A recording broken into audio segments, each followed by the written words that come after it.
Greetings to you again. This is Germane. We're continuing the series that we've been doing for you, journeying through the Galactic Heritage Cards. For those of you who have been watching the videos in order, you know that the last video was on the energy of Andromeda, and we traced it back from the first cards to the initial creation. So here we are now beginning with cards 7 through 10. And we're going to explore the energy of Arcturus. Once again, please keep in mind that when we talk about these energies, especially when we're talking about non-physical energy, that we're talking more in terms of archetypal energy instead of specifically the star Arcturus, though the star Arcturus does carry the energy of which we speak. So now we're returning to the idea of creation and the initial fragmentation that happened as you began to move closer and closer and closer to the creation of the physical universe. We're not quite there yet. We are just before now the initial creation and perhaps overlapping into the initial creation of the physical universe itself, and thus eventually becoming the tiny fragments that you call human beings or human souls. But first, let's explore this energy of Arcturus.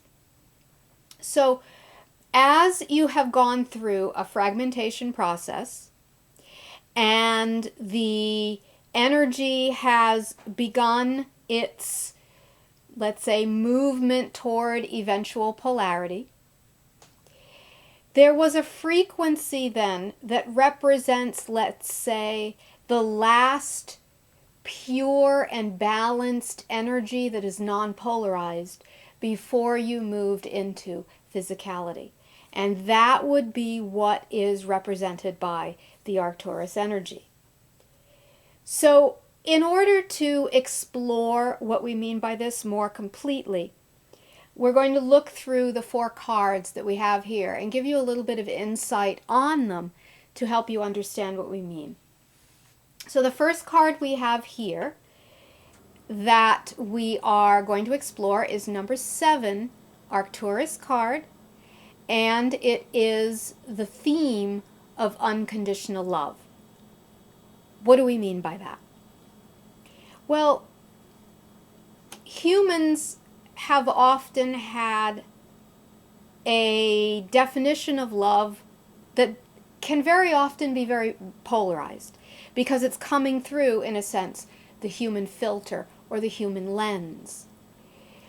The energy of pure unconditional love is much more closely aligned to your original source, who you are. And it is an energy of total balance, non-polarization, that many of you have experienced in, let's say, either waves or in small periods of time in your life. Example, perhaps you have had very, very deep meditation in which you've gone into a bliss state. That is indicative of this pure, non-polarized, unconditional, universal love that we are speaking of. You also experience it in highly emotional times, for example, in the birth of a child, or maybe even sometimes during the death process. However you look at it, this unconditional love is the foundation. This energy is the foundation. Let's say the threads in all the fabric of all creation. As you move through more and more dense layers of existence, especially when consciousness begins to fragment itself into physical reality, then you find that for some people it becomes harder and harder to touch that pure, unpolarized unconditional love energy unless you allow yourself to be still, unless you allow yourself, in a sense, to uncover it within you. Because it's always there. It's simply that the expression of being human sometimes creates kind of like clouds over the sun that obscure the true nature of that energy. So that unconditional love then is your true, pure essence. It has no meaning, it has no story, it's not coming from something good that happens. It simply is not related to circumstances. It simply is the foundation or fabric of the universe itself. So if you were receiving that card, the unconditional love card, in a reading, then, of course, depending on your life circumstances, it could mean many things. Very often it means that you're being asked by the universe or by your higher self to begin to still yourself in order to feel that which has always been there, and that energy can help you in your life as a human being. So in a sense, it's asking you for an integration between the non-physical and physical worlds, especially at this time right now on your planet with what seems to be a lot of chaos. Stilling yourself and, in a sense, plugging yourself into that universal frequency is one of the most important things that you can do for not only your own peace, but also your evolution as an individual and also as a species. So there could be many reasons why that card is coming up for you in a reading, but it's asking you to be still. It's asking you to feel something at a core level that is not related to circumstances or stories, that simply just is, and let that be your guide and let that be your source of nourishment. Okay, so as we've said then, archetypally, that Arcturus energy represents that fabric of unconditional love, non-polarized energy. Now, what is really wonderful about the Arcturus energy is that it is the easiest energy for humans to tap into. Although very often you might not realize that you are tapping into it. When the channel, Lyssa, gives channeling classes, this Arcturus frequency is very often one of the first frequencies that, or consciousnesses, that is brought through in the channeling process. And very often it comes through the emotional body, through a very strong clearing of the heart and a clearing of the emotional body, which then facilitates the connection not only with perhaps Arcturus energy or other beings, but higher self as well. Because higher self also resonates with Arcturus energy. It's very, very difficult to tell the difference between higher self and between Arcturus energy, because in their truest state, they are both non-polarized. They are both absolutely unconditionally loving. They are both capable of embracing you in immense compassion, joy, and love. Now, this brings us to the next card, which we know some people have had a little bit of challenge understanding what we've meant by this. It's card number 8, called Cosmic Midwifery. What does this mean? Well, if you look at, as we've said previously, the Arcturus energy as being the last non-physical energy on the journey toward physicality, that means that it is a doorway, and it can serve as a doorway between physicality and non-physicality. So that means then it can serve almost like a midwife. And for those of you that have read Prism of Lyra, which we have here, you know that we've talked about the Arcturus energy is present in the human experience of birth and death. And that's part of what we're talking about here. So, for instance, in the birth of a child, a gateway opens, if you wish, through which this non-polarized, beautiful, balanced energy of Arcturus rushes forward during the entrance of a physical child into the physical universe. And those people who are fully present with the experience of birth and are emotionally touched by it, yes, of course, you're touched by the beauty of the birth of the child, but at the same time, you are also tapping into that, in a sense, rush of energy through the Arcturus gate that happens during a time of birth.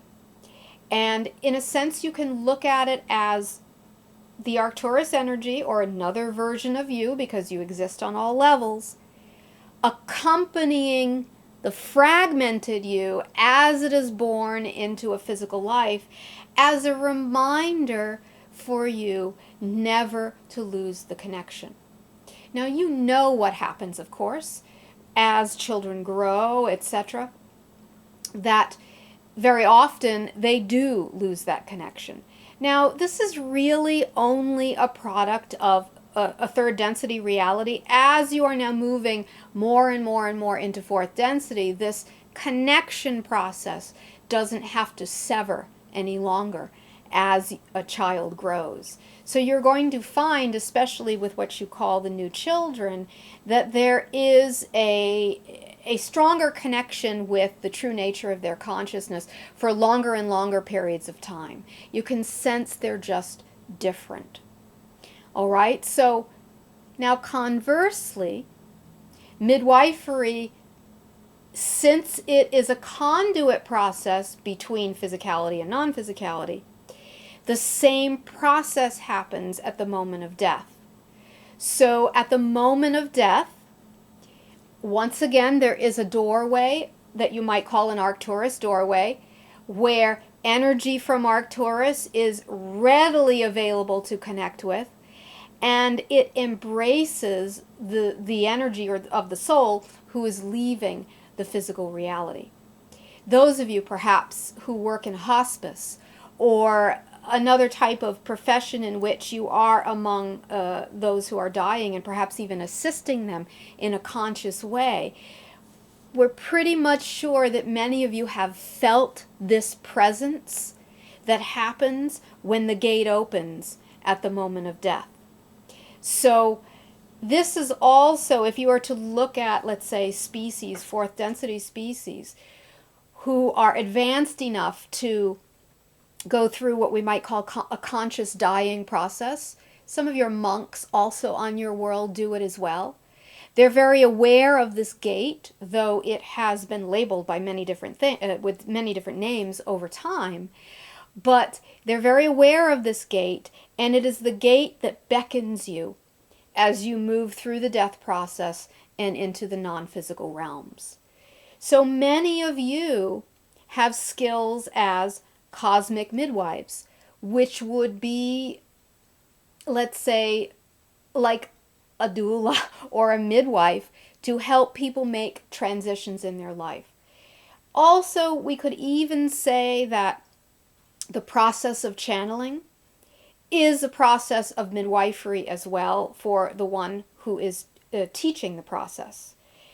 To help these beings come through the physical channel, even to help someone make a connection with the higher self, is a process of helping to connect with that Arcturus gate and moving one's consciousness into that energy of unconditional love, non-polarized consciousness. It's readily available to you.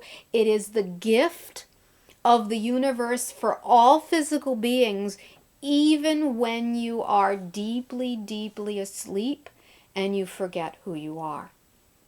This is one of the ways your thread can be maintained to your true nature, which is the one consciousness, as we discussed in previous videos. Okay, so Then we move now to card number 9. And the theme of this card is balance. Now, we've hinted at this before in the sense that this is the last, if you're to look at your progression from non-physicality to physicality linearly, which of course it's not really linear, but the mind understands it much better when it can be expressed in a linear way, then the Arcturus energy is like that last state of consciousness that you experience before you move into duality and specifically polarization as you move into lifetimes in the physical universe. So we know that humans in some ways can only conceptualize what true non-polarization is because you're trying to understand it through a polarized mind or a polarized consciousness as it is expressed in a physical life. But when you are doing work, inner work, through meditation, quantum levels of consciousness, etc., you can touch that state of non-polarization in consciousness. And the question then is, how do you know if you've reached those states? Well, over time you learn to recognize them, but you can pretty much see that if there is any thought of good and bad or dark and light and things such as that, then you've not moved into a non-polarized state of consciousness. You've not moved into that state of consciousness that is the true nature of the universe, which is 100% total balance. So this card, if it comes up in a reading, can also be telling you many things depending on the circumstances of your life and the other cards in the reading. It could be telling you that you've come to balance in an issue, meaning that you've moved out of story, you've moved out of polarization, you've moved out of the dark light illusionary battle, so to speak, and you've moved more to a state of rest or balance or healing within you. Conversely, if the card comes up for you, it may be a message for you that balance is what is needed to get out of the polarized stories, to get out of that tangled chaos of stories that the mind makes and the illusionary battle of dark and light, and to move out of that and find that balance of your true nature within you.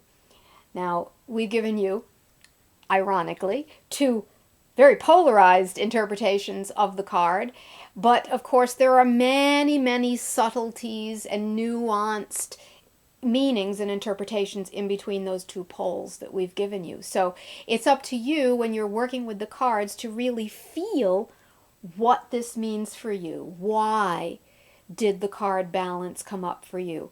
What is it representing for you? What is the message?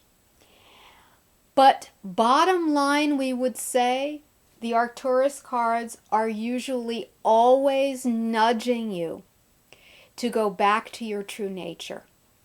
Not through the mind, but through the heart or through your inner experiences, because it's only there can you experience that true non-polarized state of consciousness. All right, so the final card here is card number 10, and the theme is energy transmission. Okay, what does that mean?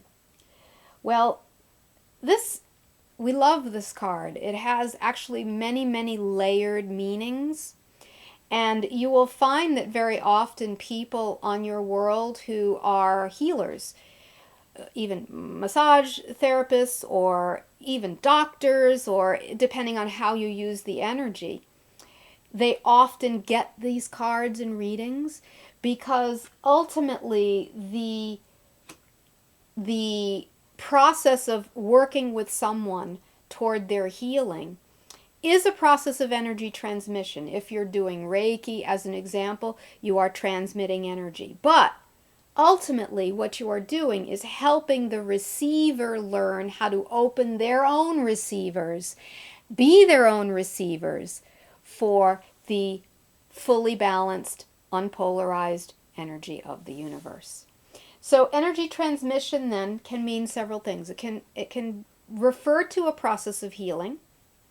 Also, we've found that people that do channeling, especially those maybe who are learning channeling, will sometimes get this card as a little bit of a confirmation that the work that they're doing is true and not a figment of your imagination, so to speak. Many of the channeling students worry about that. So it can be considered also a little bit of a confirmation of your channeling work.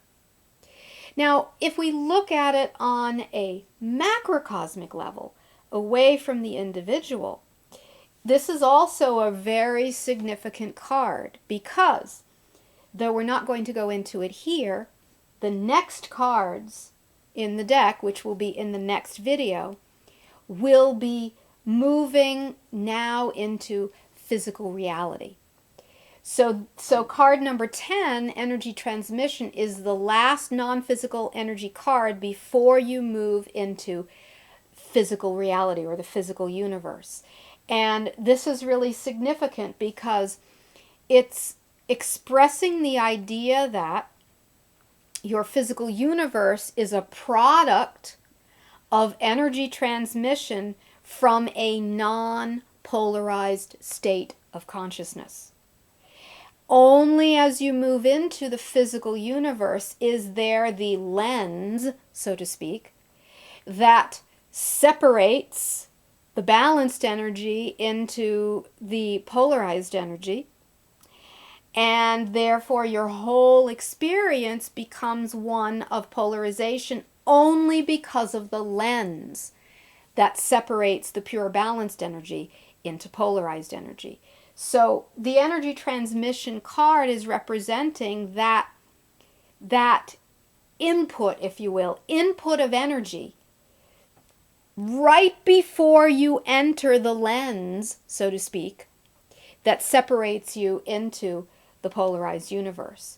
So again, as we've said with the Arcturus cards, they are all doorways. They are all doorways into your original balanced state of consciousness. And as you learn to be able to tap into those doorways, the energy of those doorways, then even when you are caught in a polarized lifetime as a physical being, you know how to navigate the doorway, you know how to return to the non-polarized state, and therefore you can begin to see the physical reality as, let's say, a training ground, but not the true reality that exists.